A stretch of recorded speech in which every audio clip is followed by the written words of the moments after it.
What if the past is not as quiet as we think?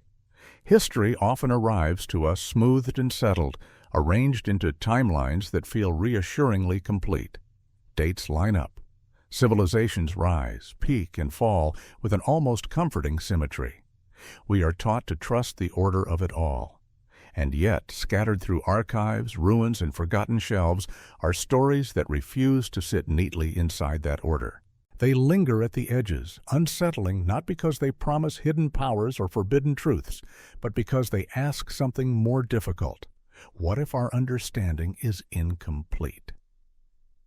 This story begins not with certainty, but with unease, with moments when scholars, explorers, and readers paused over a document or an artifact and felt a quiet dissonance, the sense that something did not quite belong to the time it was assigned. A manuscript that seemed too advanced, a calendar too precise, a structure too vast, too deliberate, too early. Not proof of impossibility, but hints of complexity we may have underestimated. Human history is often described as a straight road paved by progress. Stone tools lead to bronze, bronze to iron, superstition to science.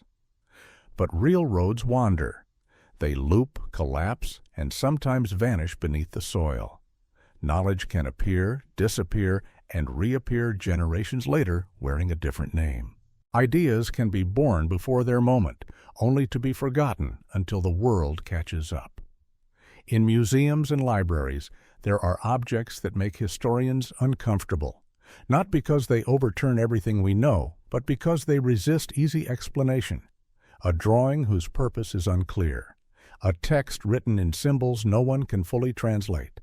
Records that blend observation with myth so seamlessly that separating the two becomes impossible. These are not errors to be discarded. They are signals of human imagination at work under conditions we no longer fully understand.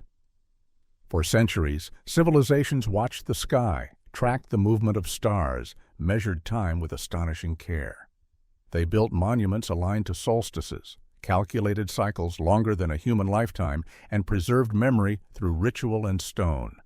Much of this knowledge was practical. Some of it was spiritual. All of it reflected a deep desire to locate humanity within a vast, mysterious universe. Yet modern thinking sometimes treats the past as intellectually smaller than the present. We assume ancient people saw less, knew less, imagined less. That assumption shapes how we read their records. When something appears too advanced, we call it symbolic. When a number stretches too far, we call it myth. These explanations may be correct, but they may also be convenient. This documentary journey is not an argument against science, nor a rejection of reason.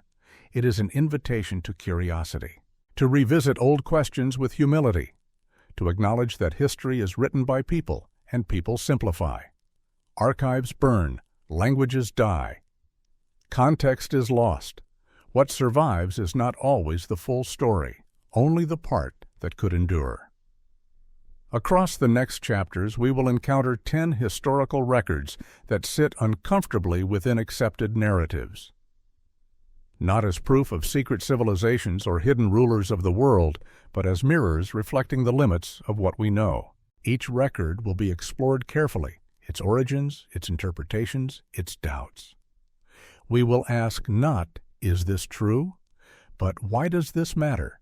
Because the real mystery is not whether the past was more advanced than we imagine. The real mystery is why we are so uneasy when the past refuses to behave. Perhaps history is not a closed book, but a conversation, one that still has room for listening. It started with a book no one could read. In 1912, a rare book dealer named Wilfred Voynich uncovered a manuscript buried in the library of an old Jesuit college in Italy. Its pages were delicate, filled with looping, elegant script unlike any known language, accompanied by intricate drawings of plants that did not exist in any botanical record. There were astronomical charts, alchemical diagrams, and something that looked eerily like engineering schematics. The manuscript was soon dated to the 15th century, but nothing about it made sense. Today, we call it the Voynich Manuscript after its discoverer, but no one knows who wrote it. No one knows what it says. And yet, within its pages lies something both thrilling and disquieting.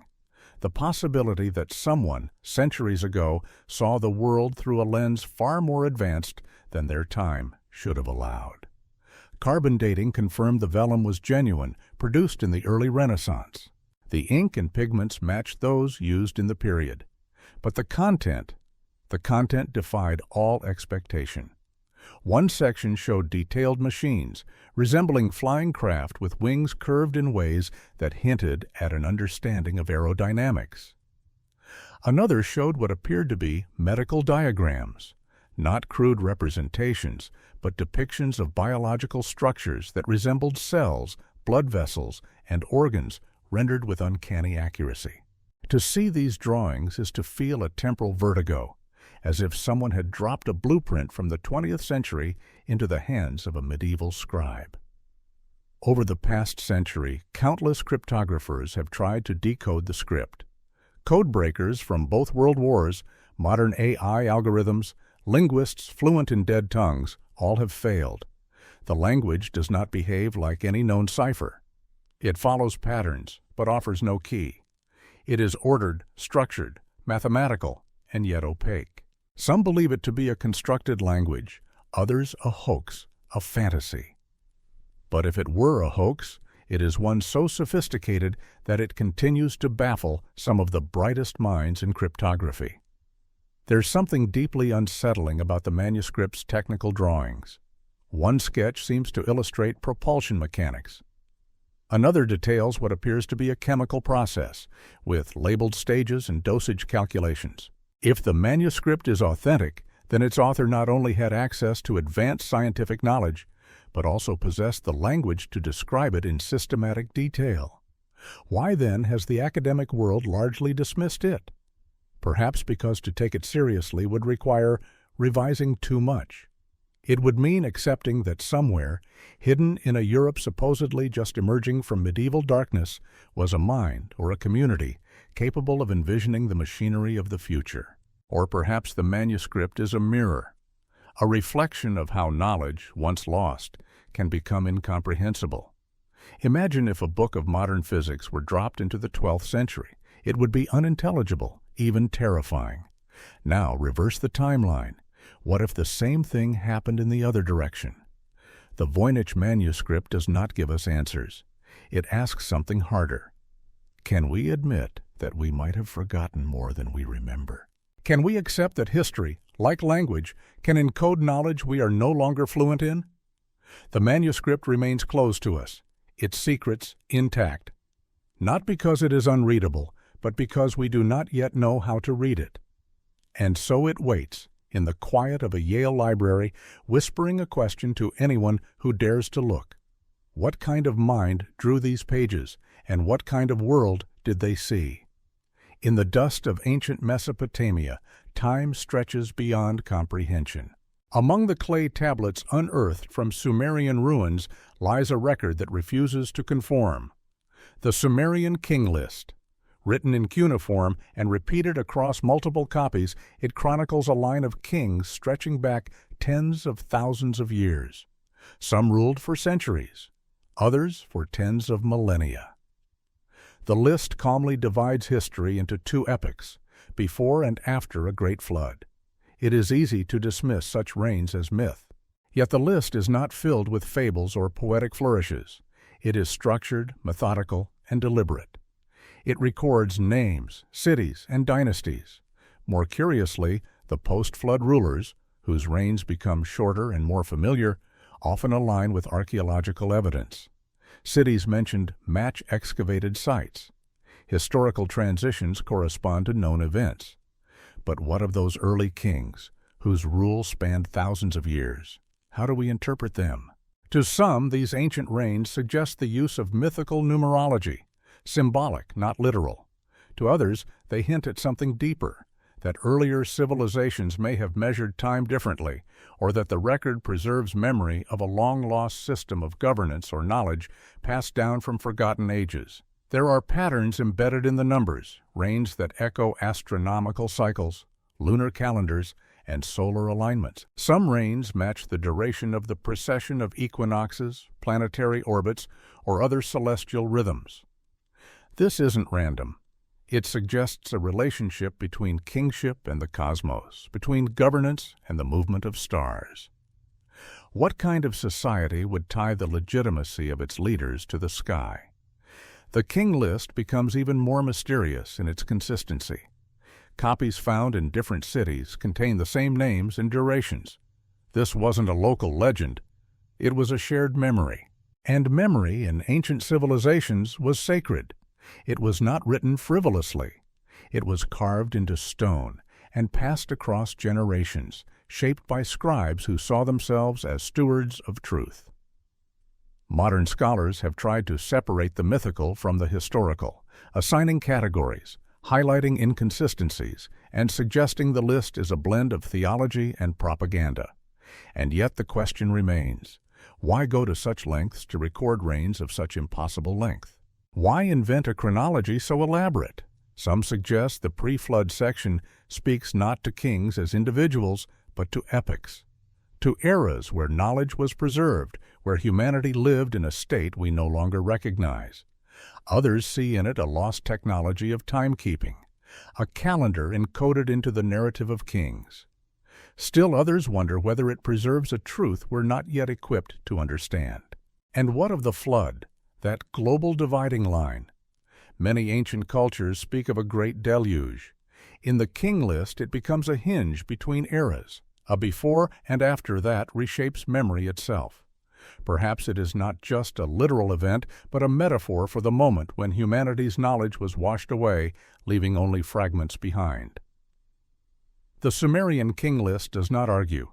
It simply endures, carved in clay, unbothered by our discomfort.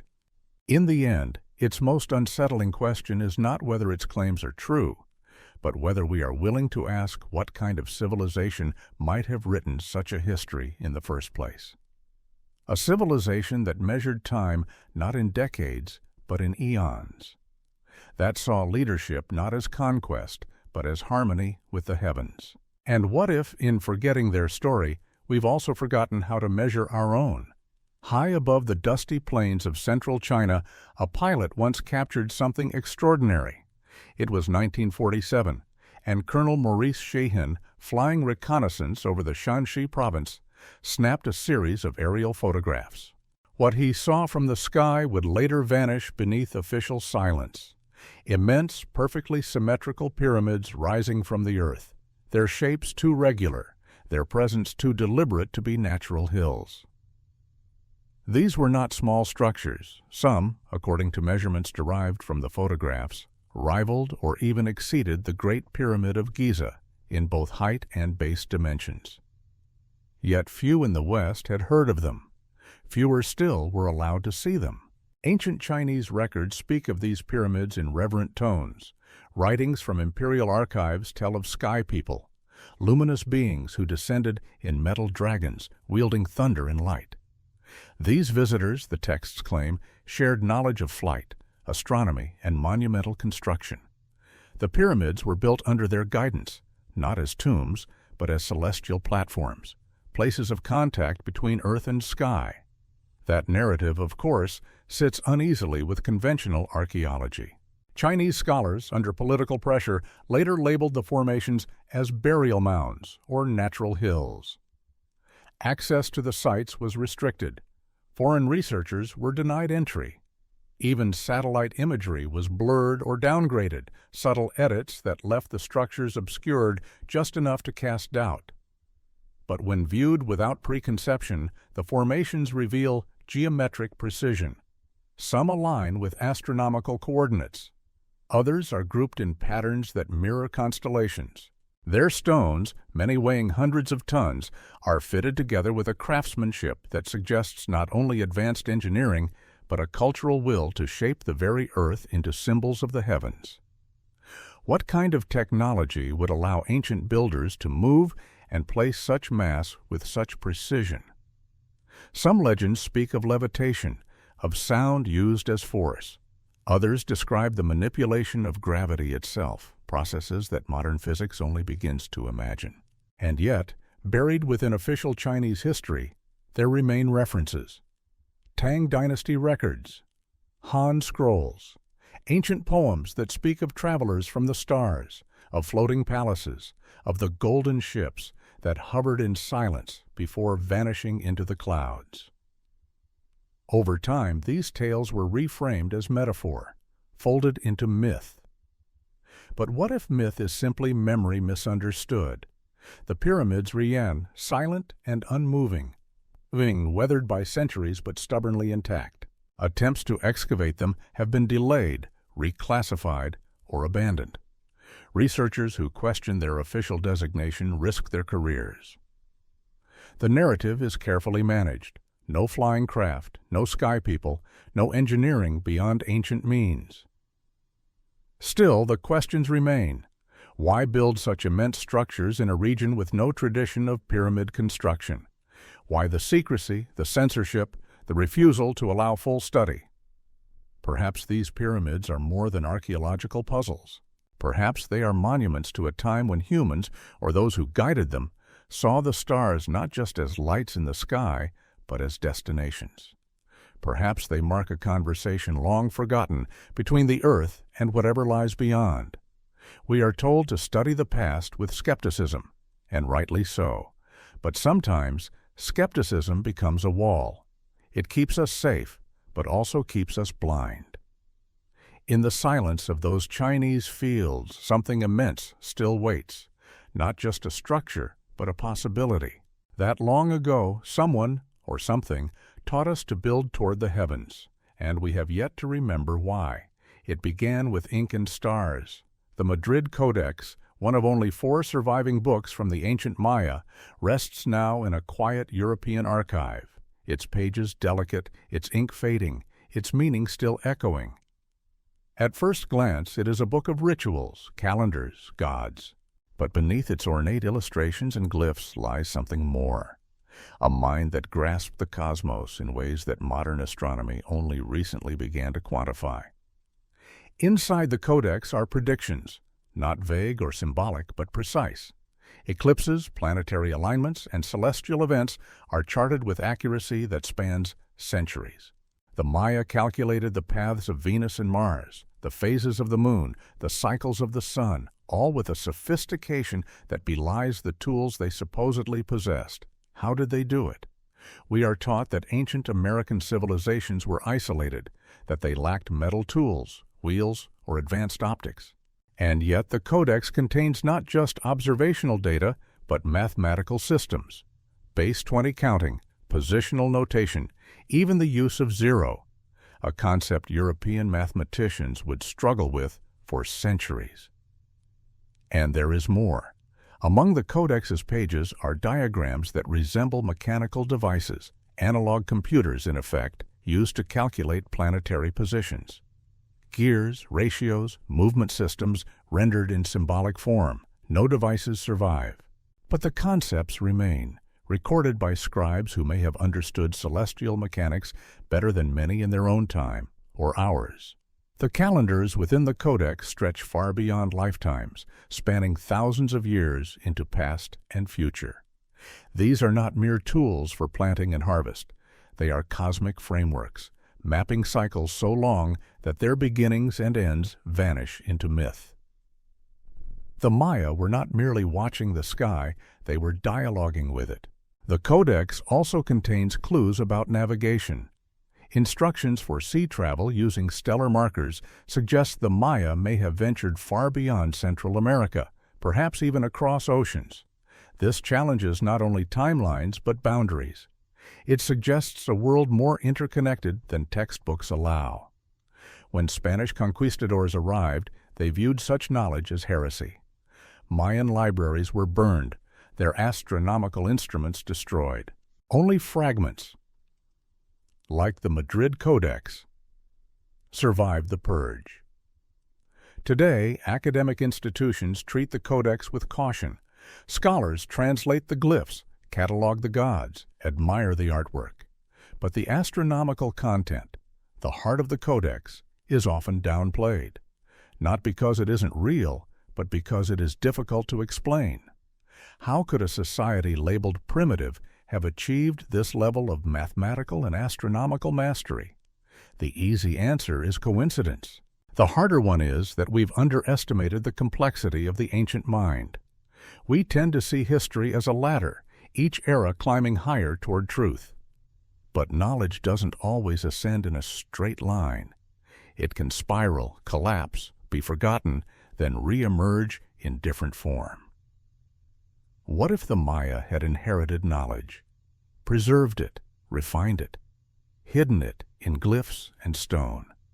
What if the cosmos once spoke more clearly to those who took the time to listen? The Madrid Codex whispers through time. It does not boast or proclaim. It simply records, patiently, elegantly, the rhythm of the stars. Its quiet pages remind us that intelligence wears many masks, and that sometimes wisdom is not in what we build, but in what we choose to watch. In the heavens above and the ink below, a message endures. We are not the first to measure the sky, and perhaps, if we listen closely, we won't be the last. In a dim hotel room in New York City, Nikola Tesla died, alone in 1943. The man who once lit up the world with alternating current had faded into obscurity. But when federal agents entered his room after his death, they didn't just find a body. They found boxes, cabinets full of notes, diagrams, and theories. Papers that would vanish into government custody within hours, sealed under national security. What had Tesla been working on in those final years? Among the legends and half-truths that swirl around his legacy, one theme recurs: that Tesla had discovered principles that could transform the world: wireless energy, anti-gravity, communication across time and space, ideas too radical, too destabilizing to be allowed into public view. In his notes, Tesla described experiments transmitting power through the Earth's natural frequencies, energy delivered not by wires, but by resonance. He imagined a world where towers could beam electricity across continents, free and abundant. He had already demonstrated small-scale versions of this in Colorado Springs and Long Island. Then the funding stopped. The press turned cold. His journals mentioned something stranger still: objects levitating under the influence of rotating electromagnetic fields. Schematics outlined devices that manipulate gravity, that alter mass. He spoke of space travel not as science fiction, but as engineering inevitability. He hinted at forces no one else had harnessed, not yet. And then there were the signals. Tesla claimed to have intercepted patterns in the static, mathematical sequences that seemed deliberate, non-terrestrial. He believed he was communicating with intelligence beyond Earth. His contemporaries mocked him. But today, with modern radio astronomy, the idea of receiving structured signals from deep space no longer feels absurd. What's most curious is not what Tesla claimed. It's how quickly those claims were buried. The FBI labeled his work potentially dangerous. His materials were seized under wartime authority and distributed among classified military programs. Some of his designs would quietly reappear decades later in technologies that bore different names but familiar fingerprints. What if Tesla's real threat wasn't that he was wrong, but that he was right? His vision of wireless global energy would have upended economies built on scarcity. His experiments with anti-gravity and directed energy were decades ahead of accepted science. His ideas weren't just revolutionary, they were disruptive, and disruption is rarely welcomed by those in power. Academic institutions, too, turned away. Tesla was rewritten as a brilliant eccentric, a footnote, a myth. His more audacious theories were labeled speculative at best, delusional at worst. Research shifted toward the manageable, the profitable, the explainable. But the notes remain. Some have resurfaced, others still linger behind locked doors. And perhaps the deeper story is this: that Tesla's greatest invention was not a machine, but a possibility, a vision of science untethered from industry, guided instead by wonder and the will to serve humanity. In a time when the world trembled at the edge of war, one man dreamed of resonance, of light moving freely across the globe, of flight unchained from gravity, of minds speaking across stars. That dream has not died. It waits, flickering like static at the edge of a forgotten frequency, waiting for someone to listen again. Because somewhere in those confiscated files may lie the blueprint for a world we were not yet ready to inherit. Beneath the dry cliffs of Qumran, a shepherd once tossed a stone into a cave and heard pottery break. That single sound, echoing in the stillness of 1947, led to one of the most profound archaeological discoveries of the modern era, the Dead Sea Scrolls. Thousands of fragments, tucked into jars and buried in desert silence for over 2 millennia, would change how we understood ancient religion, history, and perhaps science. Most of the scrolls contain scripture, community laws, and moral teachings. But among the familiar texts lie outliers, scrolls that don't preach or prophesy, but instead record. They speak of metallurgy, astronomy, and events that don't align with accepted biblical history. They describe technologies we associate with much later periods, and they whisper of watchers, beings who arrived with knowledge beyond human reach. The Copper Scroll stands apart. Unlike its parchment siblings, it was etched onto metal, not for preservation, but for secrecy. It details not parables, but hidden treasures, massive caches buried across the Judean landscape, placed with mathematical precision. Its language is technical. It speaks of alloys, measurements, and refined methods, not allegory, but engineering. Other scrolls speak of the heavens, not in mythic poetry, but in careful astronomical calculation. They chart eclipses, planetary cycles, and stellar alignments with a precision startling for their time. Some of their models predate European astronomical systems by over 1,000 years. They include not just observations, but formulas, mathematical tools to predict cosmic events with uncanny accuracy. And then there are the forbidden scrolls, the ones withheld from public view for decades. These contain alternate histories, accounts of ancient events that conflict with canonical scripture, descriptions of human origins that diverge from religious orthodoxy, and stories, always fragmented, often metaphorical, of contact, knowledge given, knowledge hidden. The Watchers feature prominently in these accounts, beings of great stature and understanding. They are said to have taught early humans metallurgy, astronomy, and the movements of the stars. Not gods, not quite angels, something else, something that passed through, left knowledge, and vanished. Why were these texts suppressed? When the scrolls were first discovered, control of their study was granted to a small circle of scholars, many with ties to religious institutions.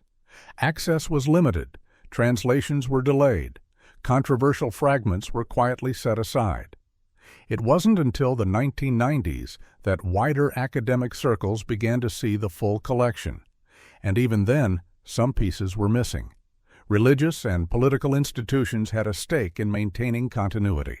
If the scrolls revealed a world richer, stranger, more technologically advanced than expected, that could unravel not just theology, but authority. And yet the fragments persist. Even now, scholars revisit the scrolls with new tools: multispectral imaging, AI reconstruction, statistical linguistics. And with each discovery, the old narrative frays a little more. The scrolls speak of a people not simply praying, but calculating, not just worshiping, but observing the stars, the earth, the patterns beneath both. What if the Dead Sea Scrolls are not just sacred relics, but scientific records preserved in faith's clothing? What if some sect thousands of years ago saw a future where their knowledge would be forbidden and hid it beneath stone and sand for a time when it could be understood? They remain there still, fragile, fragmented, but intact. Messages from a desert people who may have glimpsed something we've only just begun to remember. That knowledge is sacred not because it is hidden, but because it is shared. And perhaps within those brittle scrolls lies a simple truth written long ago for eyes like ours, eyes that are finally ready to see. Over a continent of ice, a man once flew into silence. In 1947, Admiral Richard E. Byrd, decorated naval officer and veteran polar explorer, led a classified mission over Antarctica. Officially, it was a routine flight. But in his personal diary, later leaked, never officially acknowledged, Byrd described something extraordinary. A vast land beyond the pole where ice gave way to green valleys, warm air, and cities of radiant light. According to the diary, he did not just observe, he was invited. His plane, Byrd claimed, was guided by flying machines unlike anything he had seen, silent and swift. He met beings who spoke of harmony, of environmental balance, of ancient knowledge forgotten by surface dwellers. They told him they had watched humanity's violent ascent with concern, and they warned him the world above was nearing a precipice. The language reads like fiction. Yet Byrd's tone is steady, formal, even technical. Coordinates are logged, descriptions are precise. He speaks of magnetic anomalies, ice-free mountains, and a hidden civilization powered by clean energy, a place untouched by war, powered by principles science has yet to master. The diary was never meant to be public. His official reports from the expedition were heavily redacted. When Byrd attempted to speak about his experience, he was silenced. His notes were confiscated. And soon after, the international treaties governing Antarctica were signed, agreements that, among other things, strictly limited exploration of the continent. Why such secrecy? Antarctica, we are told, is a barren frontier, important only for climate science and territorial disputes. Yet satellite imagery hints at anomalies, geometric structures beneath the ice, mountain ranges that appear unnaturally uniform, thermal readings that defy expected glacial behavior. Research stations are scattered but heavily monitored. Independent exploration is discouraged, often blocked. What if Byrd's journey breached a boundary not just of geography but of understanding? Throughout history, myths have spoken of inner worlds, Agartha, Shambhala, the hollow earth. These were often dismissed as allegory. But perhaps they are memory transformed by time. The idea that beneath our feet lies not just rock and magma, but refuge, a remnant of an earlier civilization that moved inward rather than upward. The idea is not without precedent. Many species seek shelter underground. So have humans in times of catastrophe. Vast cave systems lace the continents. Some are so deep they remain unmapped. In Antarctica, where ice is over a mile thick, what might lie preserved or hidden beneath. Byrd's account is not proof. It is testimony, and a troubling one. If even a fraction of it is true, it suggests that history has chapters we've never read, that survival may have taken forms we cannot yet imagine, and that not all intelligent life on Earth may live on the surface. More than that, it asks us to consider our isolation. Are we truly alone on this planet, or have we simply stopped listening? As the polar winds howl across empty snowfields, as research outposts beam data into the void, a question lingers in the cold.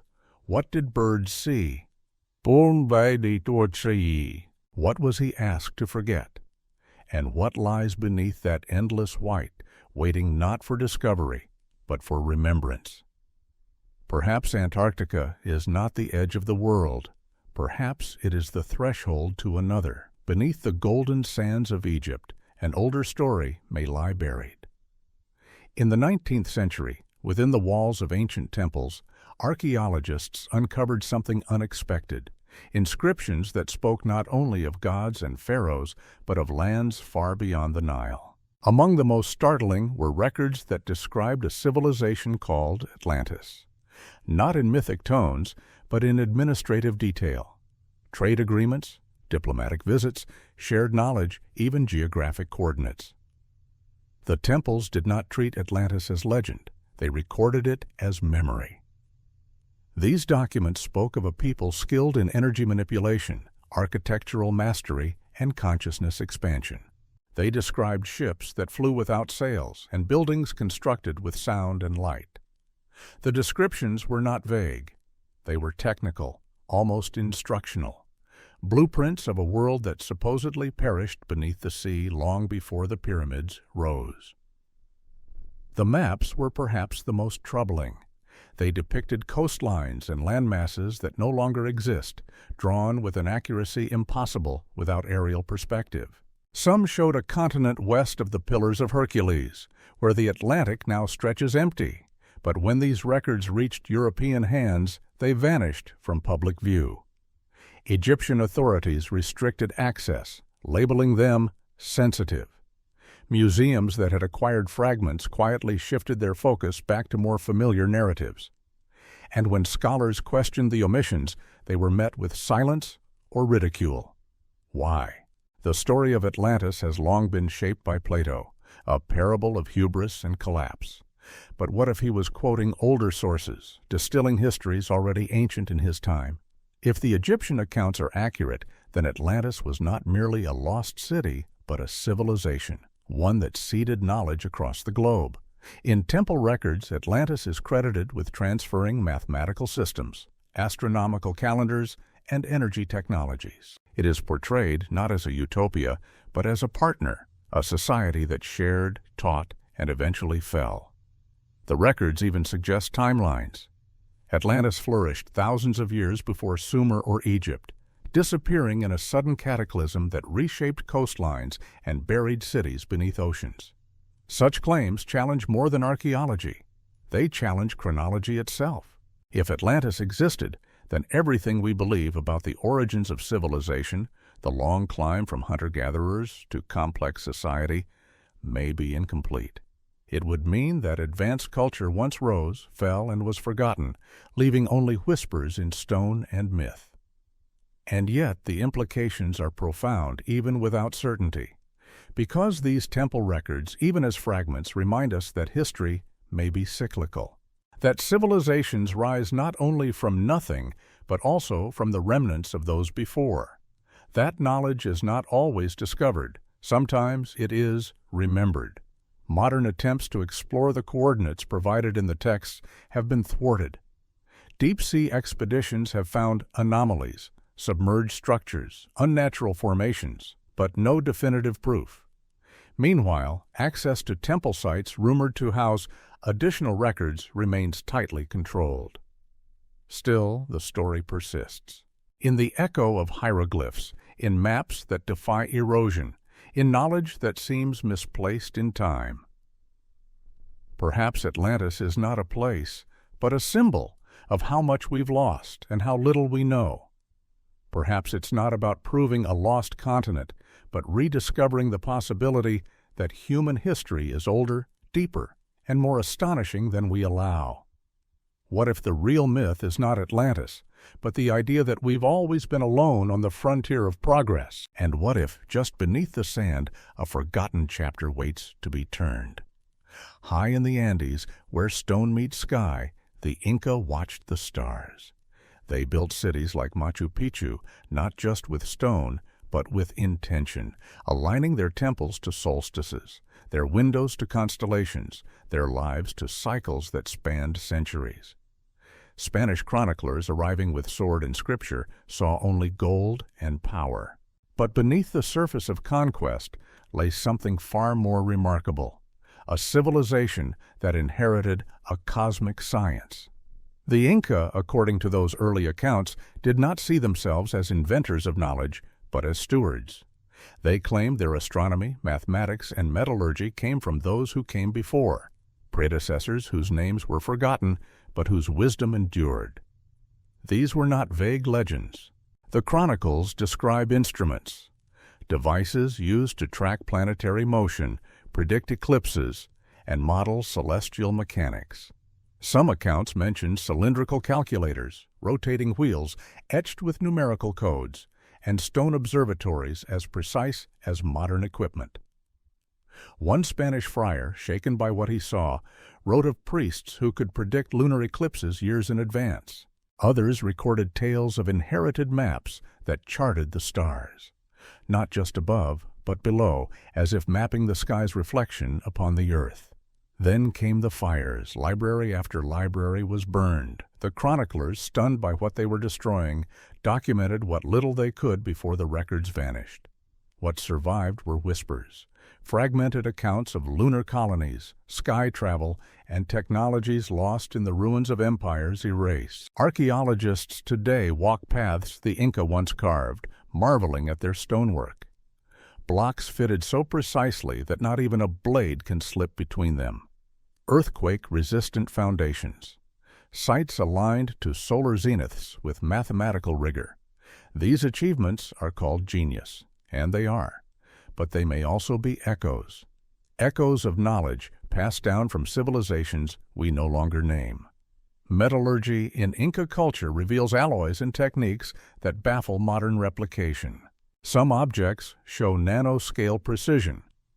Their ceremonial knives, or tumas, made of metals requiring controlled temperatures and chemical balance, challenge the idea that they lacked complex chemistry. And the stars, always the stars. The Inca spoke of Viracocha, a god who came from the sea, bearing knowledge and light. He was bearded, robed, unlike the people of the Andes, and he vanished after his work was done. To some, this is myth. To others, memory distorted by time. Could it be that long before the rise of the Inca, an older culture, or even multiple cultures, seeded this highland empire with tools and truths? Civilizations capable of mapping the cosmos, of crafting machines, of mastering energy. Modern archaeology, bound by cautious method and institutional pressure, often shies away from such questions. It seeks provable timelines, material evidence, repeatable patterns, but sometimes the story doesn't lie in what can be proven. Sometimes it lives in the gaps, in oral traditions passed down in mountain villages, in sacred sites where the air itself feels charged, in maps that chart the stars not just to know where they are, but where we once came from. The Incas did not see time as a line. For them, it was a spiral. What once was will be again. Perhaps they knew something we've forgotten, that history is not always behind us. Sometimes it waits ahead, circling back, asking to be remembered. And high above the Andes, the stars still turn, not just guiding us forward, but pointing quietly back. In the heart of the Vatican, behind doors few will ever pass, lies an archive larger than most cities. It stretches over 50 miles of shelves, a labyrinth of locked knowledge. For centuries, the Church has collected more than relics and papal decrees. Among its holdings are documents that whisper of different histories, different sciences, and different truths. In the 1990s, a leak, quiet, contested, brought fragments of these secrets into the light. Among the released materials were medieval manuscripts describing technologies unthinkable for their time, diagrams of machines that resemble modern engines, letters between popes and distant rulers who never appear in official histories, Inquisition transcripts that record trials of individuals accused not of heresy but of possessing forbidden knowledge, navigation charts of lands unrecorded, formulas for manipulating energy, tools for communication with non-human beings. There were chronicles, too, versions of biblical events that diverge from canonical scripture, accounts of figures who wielded advanced understanding of the natural world, records of celestial visitors, not as divine metaphors, but as diplomatic entities. One letter attributed to a 13th century cardinal describes a sky chariot landing near a monastery in France. The occupants, he writes, spoke no known tongue, but transmitted images directly into the minds of witnesses. The event was recorded not as miracle, but as anomaly, something to be studied, then silenced. The leaked materials hint at a time when the Church was not only spiritual authority, but technological gatekeeper. During the Renaissance, many scientific breakthroughs mirrored knowledge already held, and concealed within these archives. The suspicion arises: were certain inventions discovered or simply released? Even the famed Galileo affair may not have been about science versus faith, but about timing, about which truths could be shared and which needed more darkness. Attempts to authenticate the leaked documents were met with swift resistance. The Vatican denied their existence. Scholars who investigated faced quiet pressure. Some lost access to unrelated research grants. Others were discredited in academic circles. Questions faded. The silence returned. But patterns remain. Why does the Vatican archive require such secrecy? Why does it hold restricted sections only a handful of people are allowed to enter? Why do its contents, if mundane, require armed guards and diplomatic immunity? There is power in knowing what others do not. And perhaps the Church, surviving through wars, empires, and upheavals, learned long ago that knowledge is not just sacred, it is strategic. To shape the story of humanity is to shape humanity itself. Yet the truth may be more complex than conspiracy. Perhaps the archive hides not a grand secret, but a fractured mirror, a record of many histories, some astonishing, some shameful, that would shatter the narrative coherence on which modern civilization rests. Perhaps it holds evidence that the human story is not a single line, but a braid, one strand grounded in faith, another in science, a third in contact with the unknown. If so, then the question is not what is hidden, but why we fear its light. In a chamber lit by flickering oil lamps somewhere beneath Rome, a parchment waits, untouched for centuries, marked by hands long turned to dust. Its words may never be read aloud, but their silence still speaks. And it asks us, in the shadow of cathedrals and the hush of history, are we guarding truth or hiding from it? Sometimes history hides in plain sight. At the edge of modern understanding, in the most remote continent on Earth, a mystery endures, not beneath the stars, but beneath the ice. Antarctica, vast and silent, is portrayed as a wasteland, but according to fragments of forgotten logs, declassified whispers, and veiled discoveries, it may hold something far more profound. In 1947, Admiral Richard Byrd returned from his second expedition to Antarctica with more than frostbitten equipment. Though his official reports were sanitized, other writings suggest he encountered warm zones, ancient ruins, and phenomena that defied natural law. But Byrd's tale was not the first and would not be the last. Since the mid-20th century, satellite imaging has revealed formations beneath the ice that defied geological explanation. Angular shapes resembling artificial structures, miles-wide patterns of symmetry, and thermal anomalies in places thought to be frozen for millions of years. These features are often dismissed as natural, but independent researchers have noted the restrictions that make verification nearly impossible. The Antarctic Treaty, signed in 1959, prohibits independent exploration without governmental approval. Military bases, while denied in word, persist in practice. Scientific missions are carefully controlled. And yet the stories continue. Declassified documents hint at early Cold War-era missions seeking unusual energy sources. Journal entries from scientists speak of sudden GPS blackouts, magnetic disturbances, and feelings of unease near certain regions. Whistleblowers have described cavern systems extending deep below the surface, some warmed by geothermal forces, others by something less understood.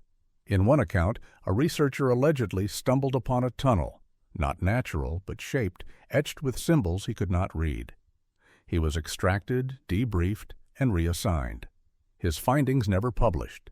Legends among the indigenous Patagonian people speak of southern lands where ancient beings fled during global catastrophe. Lands beneath the ice, lit by internal suns, preserved in warmth while the surface froze. Long treated as myth, these stories now echo eerily against satellite data.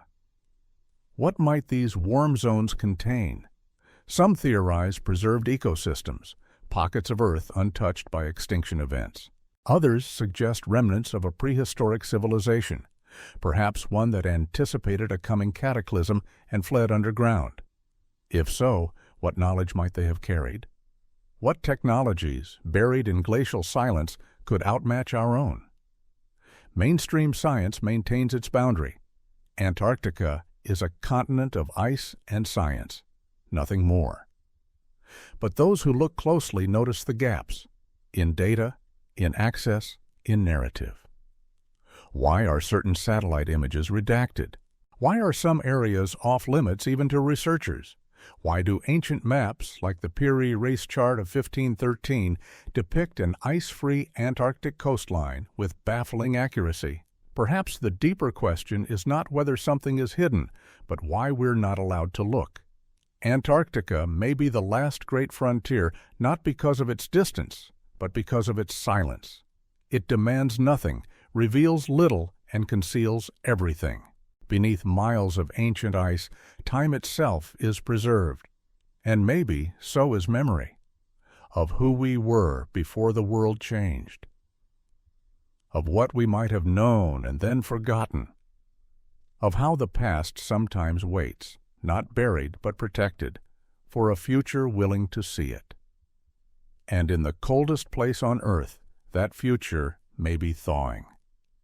In the still air of a sealed archive, a photograph waits to be remembered. It shows an artifact, weathered stone etched with symbols, resting in a dim museum back room. The tag beneath it is vague, the origin disputed, but the markings speak with clarity to those who study them, a language both alien and familiar. This is the paradox at the heart of our final record, the convergence of what we know with what we are not yet ready to admit. The artifact comes from no single civilization. It appears in variations across continents, in Mesoamerica, Mesopotamia, and the Indus Valley. Sometimes it's a disk, sometimes a tablet, always inscribed with mathematical sequences, star maps, or anatomical diagrams that defy the assumed limits of ancient knowledge. One such object, discovered in the 1930s in Bolivia's highlands, contains a circular chart. At first believed to be a calendar, further study revealed precise orbital mechanics, not only of Earth, but of moons and planets invisible to the naked eye. One ring appears to depict a binary star system, something modern astronomy only confirmed in the last century. How could such knowledge exist in stone before telescopes, before satellites, before theory? The prevailing answer is easy: coincidence, patterns found after the fact. But the consistency of the data, the precision of the ratios, the recurrence of similar symbols across vast geographical distances, these suggest not randomness but memory, shared, perhaps inherited across lost generations. Some researchers believe these records are remnants of an older language, not of words, but of ideas. A language of frequency, geometry, and vibration, carved into materials designed not to tell stories, but to preserve understanding. The problem is context. None of these artifacts come from recognized libraries or preserved tombs. They are found in ruins, in fields, in places deemed unimportant by official narratives. Their origin stories are murky. Their study is often discouraged. When presented to academic institutions, they are labeled anomalies, interesting but not meaningful. Funding is denied. Papers are rejected. The artifacts are returned to drawers, or worse, storage units far from public view. But outside of formal institutions, a quiet effort grows.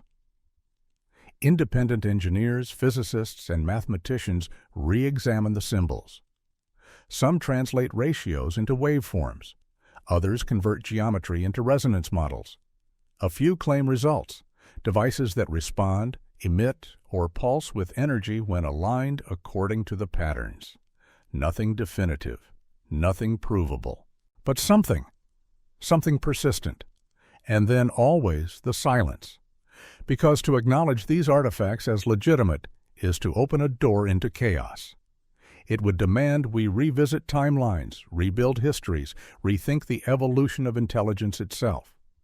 So instead, the world chooses order, but that order is fragile. And maybe, just maybe, these records were left behind for a reason.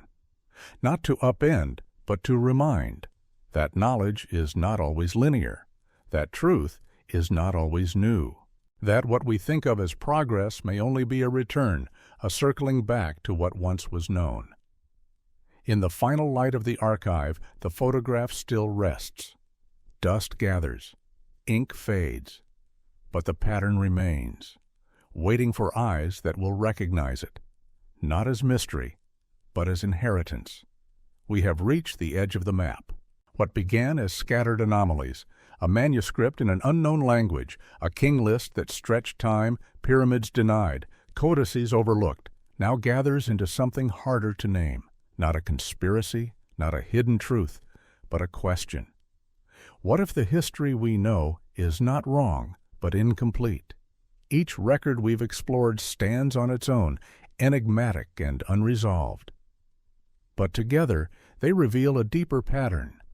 The human tendency to forget what we do not understand. When knowledge arrives too early, we call it myth. When it does not fit the timeline, we call it fraud.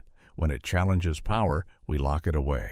Perhaps the greatest discovery is not in the artifacts themselves, but in our response to them.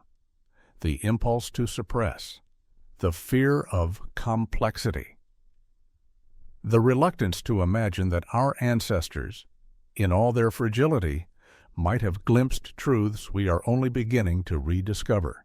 In every age, knowledge is filtered. Some truths are lifted, others buried. The reasons change: politics, religion, comfort, control. But the result is the same, a curated version of the past, tidy enough to teach, safe enough to believe. But history is not tidy. It is layers of memory, half erased. It is stone and fire, song and silence. It is the convergence of science, spirit, and story, woven by people who look to the stars not as distant lights, but as mirrors.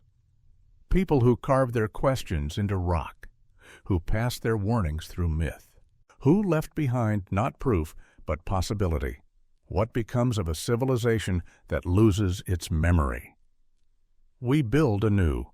We rediscover. We marvel at what we think is progress, and sometimes we unknowingly reinvent what was once already known.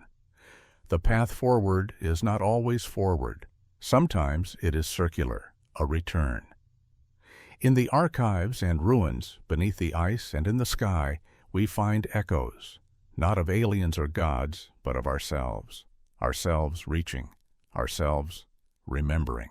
So what do we do now?